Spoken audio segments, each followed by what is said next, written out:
శ్రీమాత్రే నమ. జయ గురు దత్తాత్రేయ నమ. ఈ వీడియోలో మనం మార్చి 16 నుంచి 31వ తారీఖు మధ్యలో జరగబోయే పక్ష ఫలితాలు వృశ్చిక రాశి వారికి ఏ విధంగా ఉంటాయి అని పరిశీలించినప్పుడు ఒక విధంగా ఈ రాశి వారికి ఈ పక్షం నుంచే అర్ధాష్టమ శని నుంచి విడుదల కాబోతున్నారు.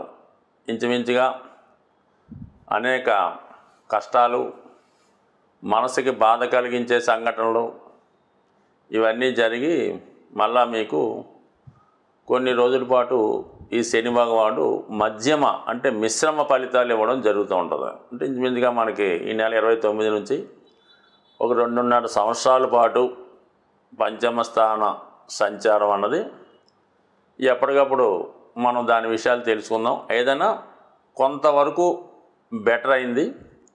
పంచమ స్థానంలోకి వచ్చినప్పుడు ఏమవుతుందంటే ఎవరైతే చాలా ప్రతిభ కలిగి టాలెంట్ ఉండి ఇంతకాలంగా దానికి తగిన గుర్తింపు రాలేదో వారికి ఈ సమయంలో ఒక గుర్తింపు రావడం జరుగుతూ ఉంటుంది.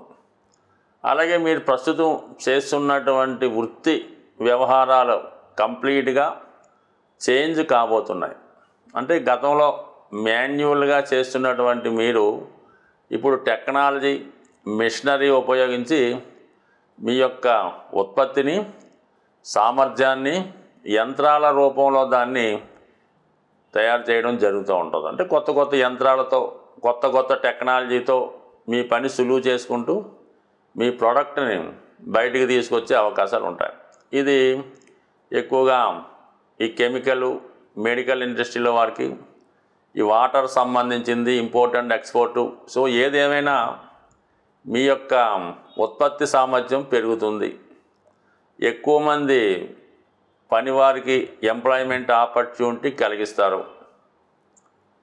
వివాహ విషయంలో కూడా ఎక్కువ సందిగ్ధత ఈ సమయంలో కలుగుతూ ఉంటుంది. ఈ వివాహం ఏ సంబంధం అంటే అనేక సంబంధాలు రావడం వల్ల ఏది చేసుకోవాలో కన్ఫ్యూజు.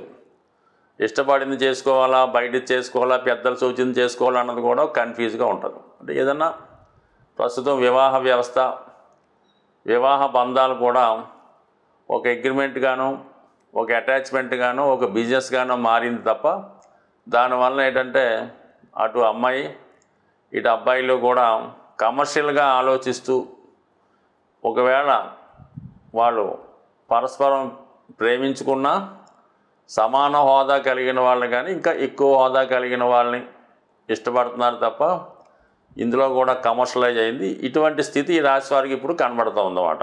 అందువలన కంపల్సరీగా మీరు ఈ సమయంలో మీరు ఇష్టపడిన అమ్మాయిని కాకుండా, మీరు మిమ్మల్ని ప్రేమించిన అమ్మాయి కాకుండా పెద్దవాళ్ళు కుదిర్చినటువంటి సంబంధం 100% జరుగుతుంది.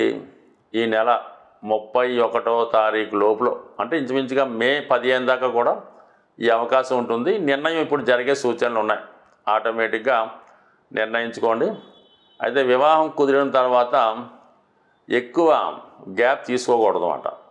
వివాహం కుదిరిందా, నిశ్చితార్థమైందా, పెళ్లి జరిగిందా అన్నట్టే ఉండాలి తప్ప ఏమాత్రం డిలే చేసినా మళ్ళీ వధువు లేదా వరుడు మారిపోయే అవకాశం ఉంటుంది. అంటే మీ ఆలోచన, మీ నిర్ణయం అంత వేగంగా మారిపోతుంటుంది అన్నమాట. పంచమంలో సాటన్ ఉన్నప్పుడు క్షణానికి నిర్ణయం మారుతూ ఉంటుంది. మనసు రకరకాల ఆందోళన కలిగిస్తూ ఉంటుంది. ఒక పక్క పశ్చాత్తాపాన్ని, ఇంకొక వైపు కోపాన్ని, ఇంకొక వైపు వ్యాపారాన్ని మనిషిని అనేక విధాలుగా మారుస్తూ ఇదంతా సప్తమ భావం మీద ప్రభావం చూపుతుంటుంది. అది కేవలం వివాహమే కాకుండా పార్ట్నర్షిప్ వ్యవహారాలు, అటాచ్మెంట్లు, అఫైర్లు ఇవన్నీ కూడా మీకు ఈ సమయంలో ఇబ్బంది పెడుతుంటాయి. కాబట్టి నిర్ణయం తీసుకుంటే పని అయిపోతుందన్నమాట.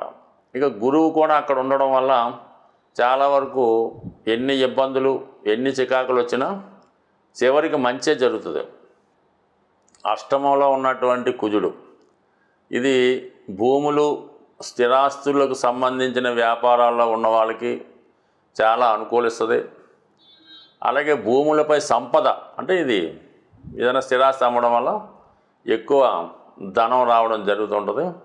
భూములు స్థిరాస్తుల యొక్క అసెట్స్ పెరగడం వల్ల కూడా ఒక విధంగా మీ యొక్క హోదా, మీ మార్కెట్లో మీ యొక్క వాల్యూ కూడా పెరుగుతూ ఉంటుంది. ఏదైనా ఈ గ్రహాలన్నీ కూడా చాలా వరకు మరి మంచి స్థితిలోనే ఉండడం జరిగింది ఇంచుమించుగా.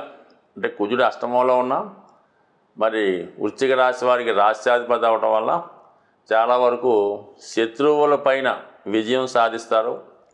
పోటీ పరీక్షల్లో విజయం లభిస్తుంది. ఆగిపోయినటువంటి ధనం తిరిగి వస్తుంది. ఆకస్మిక ధనలాభం లాంటిది కలుగుతుంది.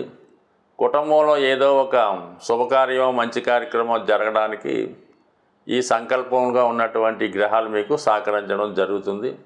ఇన్ని గ్రహాలు మీకు అనుకూలించడం, అర్ధాష్టమ శని నుంచి ఈ పక్షమే బయటపడడం ఒక విధంగా ఈ రాశి వారికి చాలా చాలా మంచి ఫలితాలు రావడం జరుగుతుంది.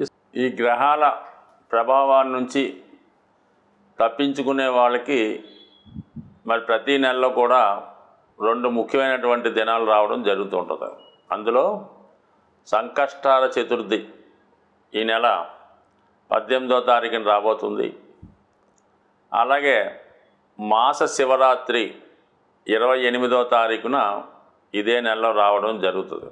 మొన్న ఫిబ్రవరి నెలలో మహాశివరాత్రి పూర్తి అయిపోయింది కాబట్టి ఇప్పుడు మళ్ళా ఈ మాస శివరాత్రి నుంచి వరుసగా మళ్ళా మహాశివరాత్రి దాకా ఎవరైతే క్రమం తప్పకుండా ఈ 12 మాస శివరాత్రులు ప్రతీ నెల ప్రదోష వేళ శివునికి విధి విధానంగా అభిషేకం జరిపించి ఆ రోజు కొద్దిగా వీలైతే ఎవరికన్నా బీదలకో ఎవరికో కొద్దిగా దానం చేసి మీరు ఒక నియమంగా ఆ రోజు ఉండడం వల్ల మళ్ళా మహాశివరాత్రితో ఈ 12 పూర్తి చేసుకుంటే ఇంచుమించుగా మీరు మళ్ళా తర్వాత జీవితంలో ఏ శివరాత్రి చేయకపోయినా పర్వాలేదు, అంతటి గొప్ప ఫలితాన్ని రావడం జరుగుతుంది. కాబట్టి అదృష్టవశాత్తు మరి ఈ నెలలో మీరు ఖచ్చితంగా ఈ మాస శివరాత్రి వ్రతాన్ని ప్రారంభించే ప్రతి నెల మీకు అనుకూలిస్తుంది. అలాగే ఇదే నెలలో మనకి ఈ పక్షం చివరిలో వస్తున్నటువంటి ఉగాది, ఈ ఉగాది రోజు ప్రతిదీ పండగ చేసుకుంటారు, కానీ ఏదో ఒక సంకల్పాన్ని మీరు ఈ సంవత్సరం పెట్టుకుంటే ఆ సంకల్పం కోసం ఏదో ఒక సేవింగ్స్ లాంటిది చేస్తూ ఉండాలన్నమాట. అదేనా ఏ సంకల్పం అయినా మనీతో కూడుకొని ఉంటుంది కాబట్టి ప్రతిసారి కొంత ధనాన్ని ఆ సంకల్పం కోసం దాన్ని పూర్తి చేసుకుంటే ఏదో మంచి సంకల్పం చేసుకుంటే దానికి కూడా మీకు ఈ ఉగాది మంచిగా జరుగుతుంటుంది.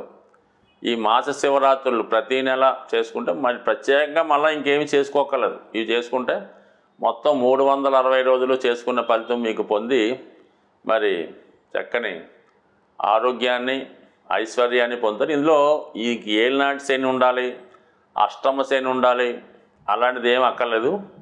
ప్రతి ఒక్కరికి కూడా ఏదో ఒక భావంలో ఏదో ఒక విధంగా శని భగవానుడు కష్టాలు పెడుతుంటాడు. అంటే కష్టం అంటే అది మిమ్మల్ని క్రమశిక్షణలో పెడుతుంటాడు అన్నమాట. ఈ క్రమశిక్షణలో పెట్టే విధంలో అది కష్టం అనిపిస్తూ ఉంటుంది.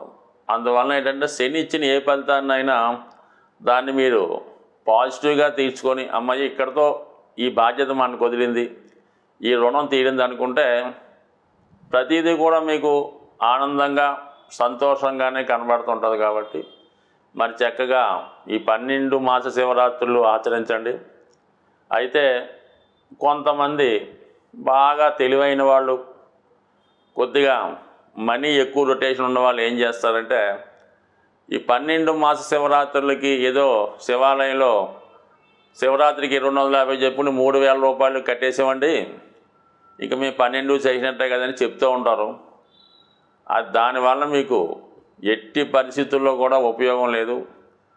మీరు ఏదైనా అవకాశం ఉంటే స్వయంగా శివాలయాన్ని దర్శించి కనీసం ఒక 10 రూపాయలతో కొబ్బరికాయ కొట్టినా పర్లేదు, కానీ ఈ పెయిడ్ అమౌంట్లు అలాంటివి చేయడం వల్ల మీకు పెద్దగా ఉపయోగం ఉండదు.